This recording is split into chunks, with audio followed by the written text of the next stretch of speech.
In watermelon sugar, the deeds were done and done again, as my life is done in watermelon sugar. I'll tell you about it because I am here and you are distant. Wherever you are, we must do the best we can. It is so far to travel, and we have nothing here to travel except watermelon sugar. I hope this works out. I live in a shack near iDeath. I can see iDeath out the window. It is beautiful. I can also see it with my eyes closed and touch it. Right now it is cold and turns like something in the hand of a child.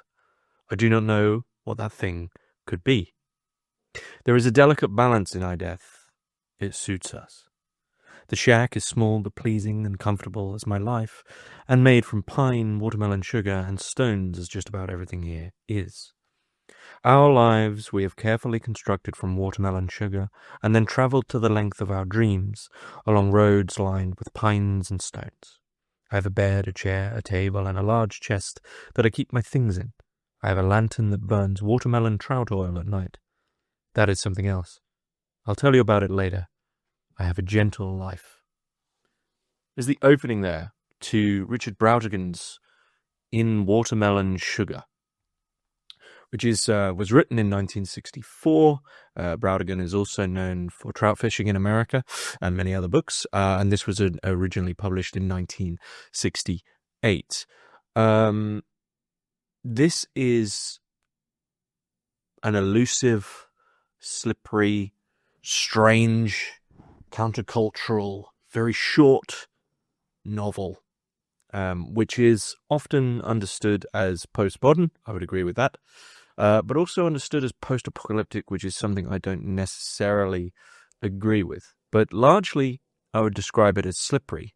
Nothing really seems to hold in this book.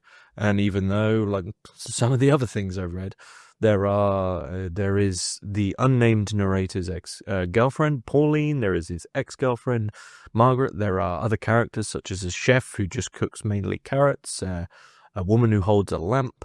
There are all these kind of characters that are largely vessels for pretty clear symbolism at time, or at least a metaphor that could, if one desired to, easily constrain these into a singular symbol or a singular dialectical dualism, one of which I will get to later. The sun is in this the book is set in iDeath, which is mentioned there in the opening, which is sort of a commune that it's hinted at that this is the aftermath of a fallen civilization, and that this commune is sort of a central gathering house for what really transparently appears to be sort of hippie types of the countercultural movement of the 60s. And then there is also allusions to the Forgotten Works, which is a place where forgotten items and history, and sort of a strange hint towards a form of evil from this place, which I will also get to. But largely it's minimal. It's trippy. One of the few times I would ever use that word, but it is trippy. Brautigan is singular in that you're reading someone who is writing exactly what they want to write and is not apologizing for how he experiences the world, which Brautigan himself, I don't know massive amounts about Richard Brautigan, but he had an extremely troubled and difficult life, and then was somewhat shot into overnight fame with trout fishing in America from 1967, and then it seems sort of as that era came to an end, throw the baby out with the bathwater, just completely forgotten as much as he was found. And so a fairly tragic figure, it seems, also suffered from a lot of mental health issues as well. And so this book is held together with a grasping and desire for Eden, which, in my opinion, Brautigan himself recognizes as shaky, false, even dangerous. And so to sort of go through things again, but a little excerpt on the slipperiness of the novel, its elusivity, and then go a bit more into the plot and these things.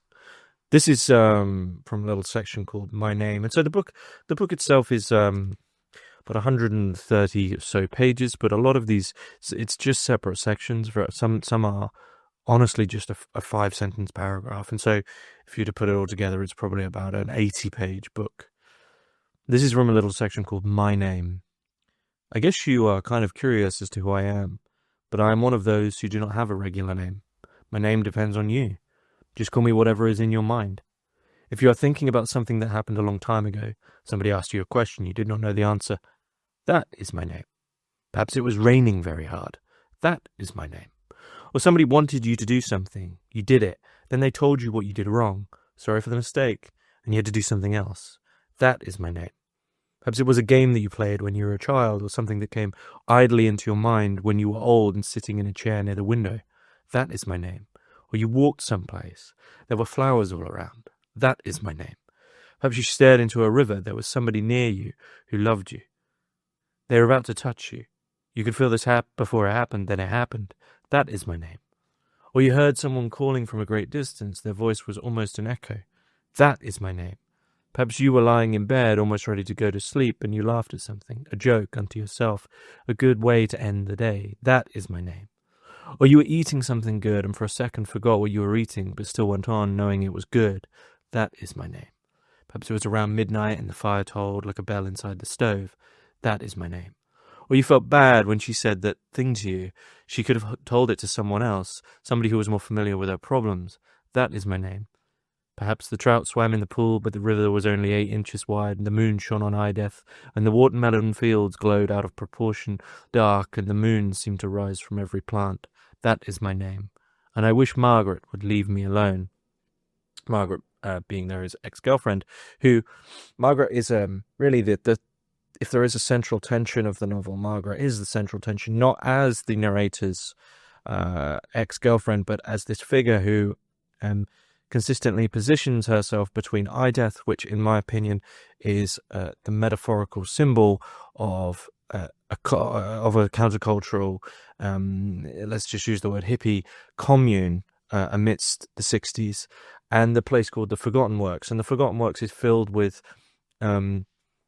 things from this forgotten world, this past fallen civilization, that a chap called Inboyle and his sort of gang of rogues comes from. And there is an air of violence and machination and quantity from the Forgotten Works. And Margaret seems to teeter between the two, between this this Edenic commune where everybody seems to eat vegetables and fish trout and everything's made from watermelon sugar, which seems to be largely this symbol for perhaps free love or flower power or something akin to this. And so she flirts between that and also sort of walks to the Forgotten Works. And whenever she walks across this bridge, she's always tripping up on a board, which is annoying the narrator. The board, this tripping up of the board and always making a clang, making a sound that frustrates the narrator, seems to be a key message for, like, she just can't seem to fit in iDeath, in this commune. And so this book is seen as a post-apocalyptic novel actually doesn't really work for me. Now, the problem here is that, of course, I'm reading it in 2025. I'm reading it with almost 60 years of retrospection. And we can easily sort of draw a box around the countercultural movement of the 60s now and say that's what happened. And of course we can now say, look, this was being written in 64 and published in 68, so it's a book of that era. But I would hazard a statement to say that Brautigan was not just the classic ahead of his time, but he was one of the, it reads at least as a rarity of someone who knows their time when they're in it and is also simultaneously ahead of it.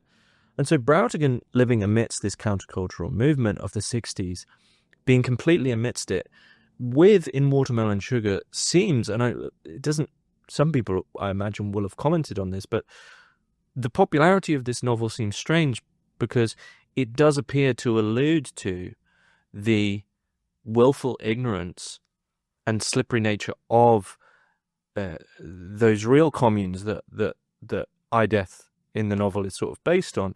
And there is an air of criticality regarding them, of the very fact of their slipperiness, of their sort of apprehension regarding the Forgotten Works. And so Brautigan seems to be self-critical of this, but it also seems to be his only place as an alienated man and as a key outsider. And so that's the sadness that seems to run through the novel, is that even though those that are in iDeath, in this commune, seem or appear to be so happy and Edenic in their standing, in their life, there is a forcefulness of how they talk about such things. You notice there in the opening that in Watermelon Sugar, like this constant references and a strange form of linguistic labeling of saying no. It's almost like saying I am happy over and over again, or I love the world, everything is great. There is a sense of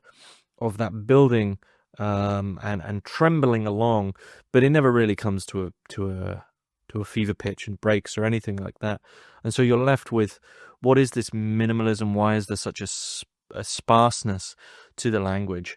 And of course, then the other antagonist, in a way, if Margaret is the central figure caught between iDeath and the Forgotten Works, we of course have to wonder what the Forgotten Works are. The first time we really hear about them is page 9. I found it today coming through the woods up from the Watermelon Works. I don't know what it is myself. I've never seen anything like it before. What do you think it is? He took it out of his pocket and handed it to me. I didn't know how to hold it. I tried to hold it like you would hold a flower and a rock at the same time. How do you hold it? I said. I don't know anything about it. It looks like one of those things Boyle and his gang used to dig up down at the Forgotten Works. I've never seen anything like it, I said, and gave it back to Fred. And so we're introduced to the Forgotten Works, how one would hold a flower and a rock at the same time, a sort of forcefulness but a gentleness. It just doesn't work. It's a paradox. And so the people of iDeath, who seem to be somewhat overtaken by the force that is Watermelon Sugar, can't engage with the Forgotten Works. Whatever the Forgotten Works represents, they actually don't really have the apprehension to engage with it now. And when we move through to much later in the novel, to page 71, we finally get a small section called The Forgotten Works. Nobody knows how old the Forgotten Works are, reaching as they do into distances that we cannot travel nor want to. Nobody has been very far into the Forgotten Works, except that guy Charlie who wrote a book about them, and I wonder what his trouble was to spend weeks in there. The Forgotten Works just go on and on and on and on and on and on and on and on and on. You get the picture. It's a big place, much bigger than we are. Margaret and I went down there holding hands, for we were going steady through the sun of a blue day and white luminous clouds drifting overhead. We crossed over many rivers and walked by many things, and then we could see the sun reflecting off the roofs at Boyle's bunch of leaky shacks, which are at the entrance to the Forgotten Works. There is a gate right there. Beside the gate is the statue of a forgotten thing. There is a sign above the gate that says, "This is the entrance to the Forgotten Works. Be careful, you might get lost." So, to me, in my reading of this novel, and I try often to at least look a bit more into whether or not I've got this right, but this seems somewhat transparent to me that I'm not sure this is the paradox is that I think this is post-apocalyptic, but it's very much the meme of those people, two people sat either side of the bus, one who's looking at the rock wall going by and he's very miserable, and one looking out and looking at the sun. And it's actually that it's post-apocalyptic in a world that hasn't changed. And so those of iDeath, those of the counterculture, those of communes, and those of the counterculture, are still existent in the exact same world that we all are. But something about the communing with Watermelon Sugar, whatever this energy or thing or matter or material is, and of course in the novel it holds a sort of literal sense, but not really. Whatever the engagement with this thing is that leads these people to iDeath, to this Edenic state, really then I think transforms the current world, that of the 60s, into one such that it's post-apocalyptic for them living amidst the world. I hope that all makes sense. And so the Forgotten Works is them venturing out into the world. Their inability to engage with this, the burgeoning if I get it right. What is it? This, the burgeoning industry of the 70s, moving into the consumerist capitalist world that we now know. That is the forgotten works. The idea that it's a trash heap. Well, this is a novel of symbols and metaphor, and so the idea it's a trash heap. It's a trash heap for people from iDeath. What's key to iDeath is that no one writes books. There's only ever been like 20 books ever written in its long history. And most of them, I think 2 of them are about like bugs or something. And so the relationship is that the forgotten works is a place that has history, that it has quantity, that everything is a bit leaky, but you get this air that people are doing productive things there, that there's machinations happening. And so I think this is a novel of countercultural phenomenology and what happens when one is, let's say, not necessarily infected, because that denotes a certain explicit negativity with regards to how the world is viewed, but the differentiation between those 2 modes of being, in that all of a sudden, via the communing with the counterculture and the understanding of free love or whatever it might be, or that which Brautigan was around, the world of machination, of productivity, becomes the forgotten works. It becomes post-apocalyptic because something has gone wrong, and it's a retreat to Eden from the self-same place. And so the notion of it as a postmodern, it's humane and inhumane. It's the classic dualism that you find in the countercultural movements. The reason I think there's a self-criticality is I don't think that the narrator, and in that sense I do think it follows Brautigan himself, necessarily wants to promote iDeath. I don't think it's all watermelon or all roses at iDeath, and that the entirety of the world is full of an emptiness, that this duality doesn't work either way, and in that the forgotten works is full of what seems to be, for people from iDeath, useless materials, just historic objects of arbitrary fascination, but equally the way that what's going on in iDeath is described as, carrots again, sort of frolicking in the sunlight again, in a way that doesn't actually engage with it in the sense of a passion or a myth. That is their own form of transparent dualism. So they've sort of just got the other side of things, and each place is frictionless, and each place has its own slipperiness that devolves into a fatalism as something determined. And in that sense, the reader, much like I think the reader really is put in Margaret's position of what to do with either place. And what happens, spoiler alert, for Margaret is that she dies, because neither place is going to accept the other in a sort of Manichaean divide. For one to go into the other is death, and Margaret, caught in between, becomes a strange non-entity of suspicion on either side, and ultimately dies and is buried in this glass coffin. We see, so with regards to the counterculture, what I mean by this sort of explicitness of their engagement with the slipperiness, this is a little section called A Lot of Good Nights. It was now getting late, and Pauline and I went down to say goodnight to Charlie. We could barely see him sitting down on his couch, near the statues that he likes, and the place where he builds a small fire to warm himself on cold nights. Bill had joined him, and they were sitting there together, talking with great interest about something. Bill was waving his arms in the air to show a part of the conversation.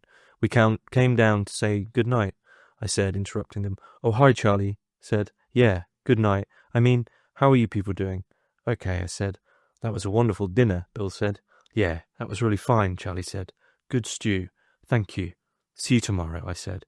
Are you going to spend the night here at iDeath? Charlie said. No, I said. I'm going to spend the night with Pauline. That's good, Charlie said. Good night. Good night. Good night. Good night. And so we're given an example of 4 people who are all seemingly doing, there's a fire, there's a man and his girlfriend, there's people who have been doing things that they could engage with. There is apparently a conversation going on here, and this is deep in iDeath with this fire, this kind of idyllic nighttime fire and a wonderful stew, and yet there's nothing. it's so sparse and minimal that there is no content. Sort of fluxing entities that are just reliant on their existence of the fact of what we might consider a commune or an ashram or whatever it might be for their identity. And when you sort of try pick at the surface or the veneer of their conversations, what's there? Nothing. And it devolves into the equivalent of just pleasantries.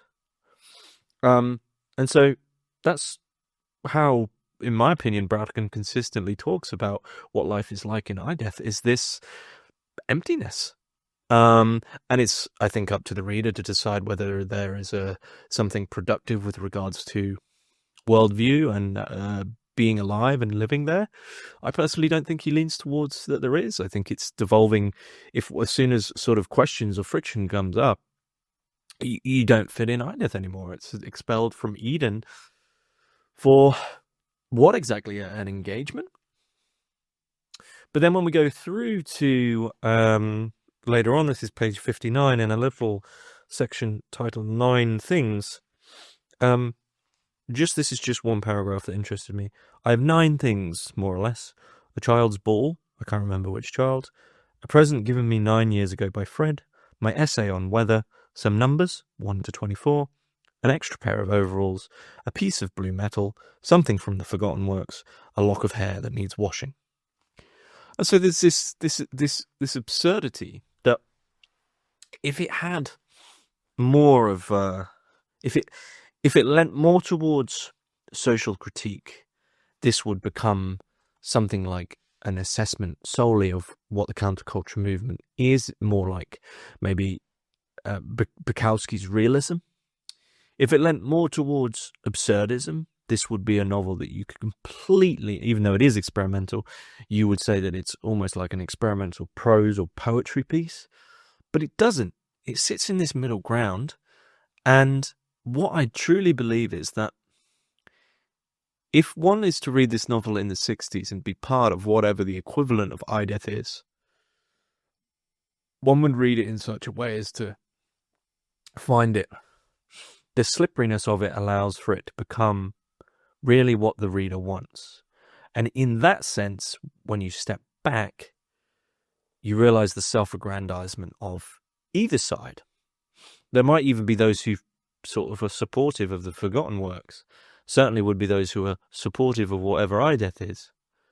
But each, to their own, reading into that minimal poetry, that which bolsters their own form of watermelon sugar.